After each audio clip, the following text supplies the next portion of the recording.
Before we dive into the depths of darkness and this chilling tale, if you enjoy these mysterious journeys, don't forget to like the video and subscribe to join the Night Tales family. Also, if you have your own unexplained stories, share them with us in the comments. Now, if you're ready, let's begin. It was the first day of our new life, or at least that's what we thought. As we were moving into our final year of university, we were tired of damp dorm rooms and crowded student apartments when Arthur, Oliver, and I found that old two-story stone house hidden beneath the shadows of gigantic plane trees just outside the town. We couldn't believe our luck. The rent was suspiciously cheap, but at the time we simply blamed it on the house being run down. "Look at this place," Arthur shouted as he dropped his heavy suitcase onto the dusty wooden floorboards. "Our own kitchen, our own garden. We're finally going to live like actual human beings." Oliver looked out the window toward the dense forest outside and smiled. "We could throw such a party here that even the deer in the woods would come dance." That first day, we explored every corner of the house with excitement. The walls were thick, the windows narrow and tall. There were 3 rooms upstairs, and the bathroom at the end of the hallway kept a strange rhythm with its constantly dripping faucet. While eating pizza on top of cardboard boxes that evening, we talked about our plans for the future. None of us felt that we were not alone in that house. Everything started on the 3rd day.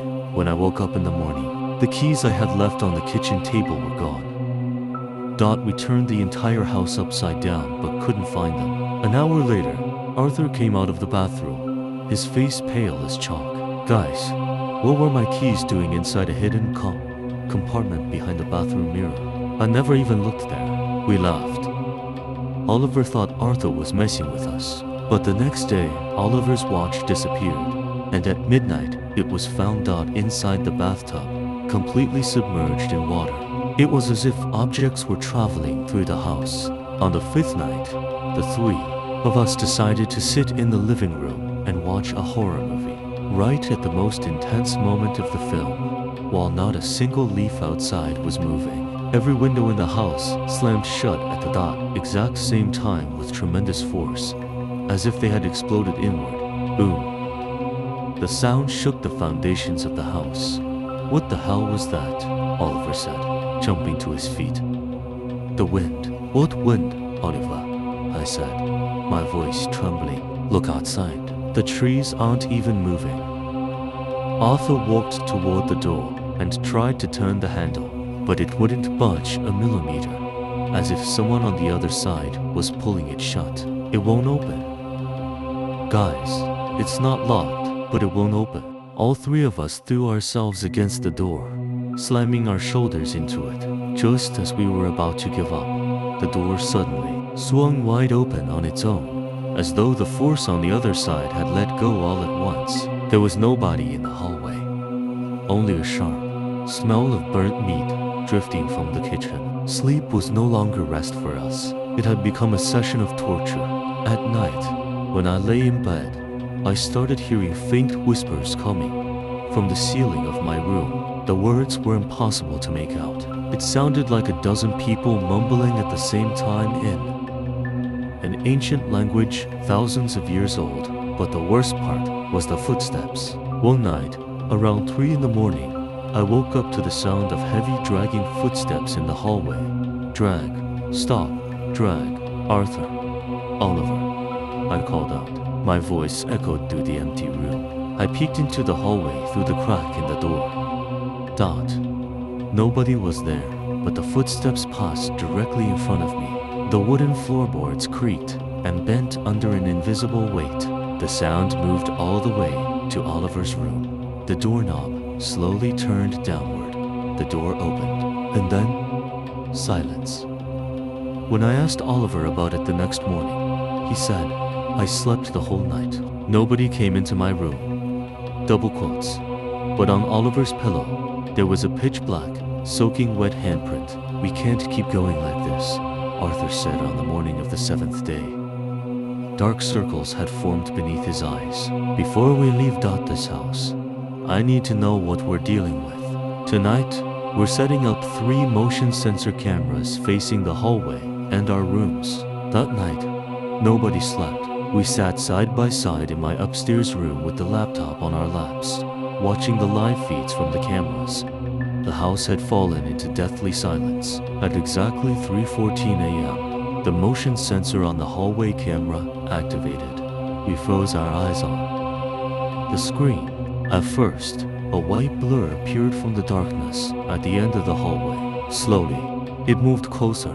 It was a woman wearing a long white dress, but calling it human was impossible. She was nearly tall enough to touch the ceiling. Her long jet black hair completely covered her face and hung all the way to the floor. But the most horrifying thing was her joints. The creature wasn't walking. With every step, its elbows and knees cracked as they bent in the wrong direction, while its body jerked at unnatural angles. As it approached the camera, we saw those blood-red eyes glowing between strands of hair. There were no pupils, only pure, primal hatred. "Oh my God," Oliver whispered. We had forgotten how to breathe. The creature stopped in front of our bedroom door. The door was closed, but it glided through it as if the door wasn't even there. Now the screen showed the camera inside our room. The creature stood right beside our beds. It leaned down. It was so close that it was almost touching Arthur's face. It had no lips, only whispers spilling out from between its teeth. "The property is mine. The souls are yours.